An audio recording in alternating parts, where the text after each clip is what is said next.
ପ୍ରତ୍ୟେକ ବ୍ୟକ୍ତିଙ୍କ ଜୀବନରେ କରଜ ନଥିଲେ ସେହି ଜୀବନ ବେଶ ଶାନ୍ତିରେ କଟିଥାଏ।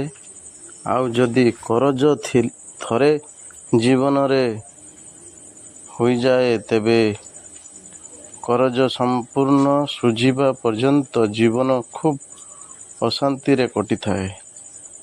କରଜ କାରଣରୁ ବ୍ୟକ୍ତି ସବୁବେଳେ ମାନସିକ ଚିନ୍ତାଗ୍ରସ୍ତ ରହିବା ସହିତ ପୁରା ପରିବାରରେ ଅଶାନ୍ତି ବାଦ ବିବାଦ ଦେଖା ଦେଇଥାଏ।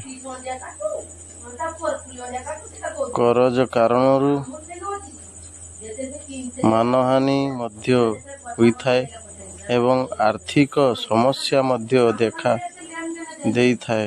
ତେଣୁ ପ୍ରତ୍ୟେକ ବ୍ୟକ୍ତି କରଜ ନେବା ପୂର୍ବରୁ ହିଁ ସାବଧାନ ହୋଇ କରଜ ନେବା ଉଚିତ।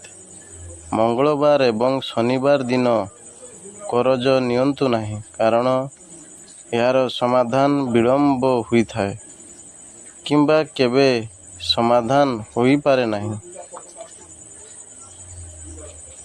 ସେହିଭଳି 8, 17, 26 ଏହି ତିନୋଟି ଅଙ୍କ ଶନିଦେବଙ୍କର ହୋଇଥିବାରୁ ଏହିସବୁ ତାରିଖରେ କରଜ ନେବା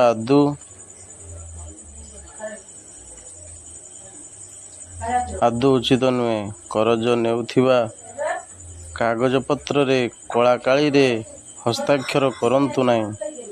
କରଜ ନେବାର ଉପଯୁକ୍ତ ବାର ହେଉଛି ସୋମବାର, ବୁଧବାର ଏବଂ ଶୁକ୍ରବାର। କୌଣସି ଏକ ବଡ଼ କରଜରେ ମନୁଷ୍ୟ ଫସି ରହିଥିଲେ ଏକ ଗୋଟା ପାନ ପତ୍ର ନେଇ 2ଟି ଲବଙ୍ଗ ଏବଂ ଗୋଟିଏ ଅଳେଇଚ ରଖି ମୁଡ଼ି ଦିଅନ୍ତୁ ଏବଂ ମଙ୍ଗଳବାର ଦିନ ସନ୍ଧ୍ୟା ସମୟରେ ସ୍ନାନ କରି ପରିଷ୍କାର ବସ୍ତ୍ର ଧାରଣ କରି କୌଣସି ହନୁମାନ ମନ୍ଦିରକୁ ଯାଇ ହନୁମାନଙ୍କ ଚରଣରେ ଅର୍ପିତ କରନ୍ତୁ। ଏହି ଉପାୟ ଲଗାତାର 3 ମାସ ପର୍ଯ୍ୟନ୍ତ ପ୍ରତ୍ୟେକ ମଙ୍ଗଳବାରରେ ସାତ୍ତ୍ୱିକତା ସହିତ ବଜାୟ ରଖନ୍ତୁ।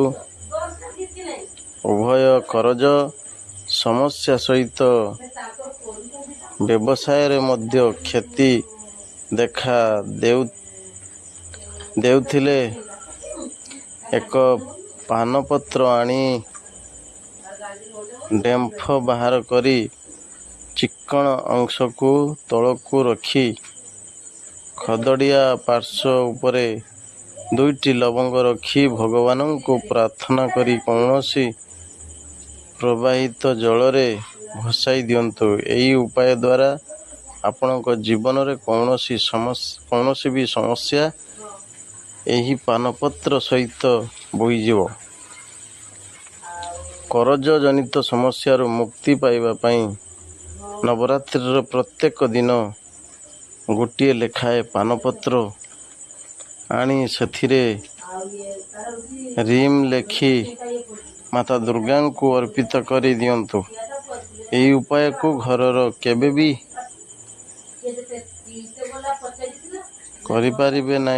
କରିପାରିବେ, ମାତ୍ର ମହିଳା ହନୁମାନଙ୍କୁ ସ୍ପର୍ଶ କରନ୍ତୁ ନାହିଁ। ମଙ୍ଗଳବାର ଦିନ ସାତ୍ତ୍ୱିକ ଭୋଜନ କରନ୍ତୁ ଏବଂ ଲୁଣ ସେବନ କରନ୍ତୁ ନାହିଁ। ରାତି 11ଟାରୁ 1ଟା ମଧ୍ୟରେ ଶୁଦ୍ଧ ହୋଇ ହନୁମାନଙ୍କ ସାମ୍ନାରେ ଆସନ ପକାଇ ବସିଯାଆନ୍ତୁ ଏବଂ ନାଲି ଫୁଲ ଅର୍ପିତ କରନ୍ତୁ। ଏହାପରେ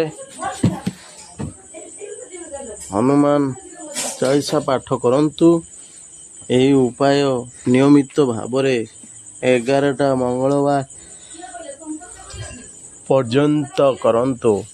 ପୁରୁଷମାନେ ମଙ୍ଗଳବାର ଦିନ ଦକ୍ଷିଣବର୍ତ୍ତୀ ହନୁମାନଙ୍କୁ ସିନ୍ଦୂର ଅର୍ପିତ କରିବା ଉଚିତ ଏବଂ ନାଲି ଫୁଲ ଅର୍ପିତ କରିବା ସହିତ ସକାଳ ସନ୍ଧ୍ୟା ଶଙ୍ଖ ବଜାଇ କରଜ ମୁକ୍ତି ନିମିତ୍ତ ପ୍ରାର୍ଥନା କରିବା ଉଚିତ। ଏହାଦ୍ୱାରା बहुत जल्दी बड़ बड़ करज समस्या दूर होइजिब। यदि वीडियो भल लगता है तो सब्सक्राइब करने को जमार भूलिबेनी। लाइक करंतु, कमेंट करंतु, शेयर करंतु। हाँ, बेल आइकन टी को ऑल रे प्रेस करंतु ताकि हमर वीडियो आपन को पाखरे बहुत जल्दी पहुंची जिवो। धन्यवाद।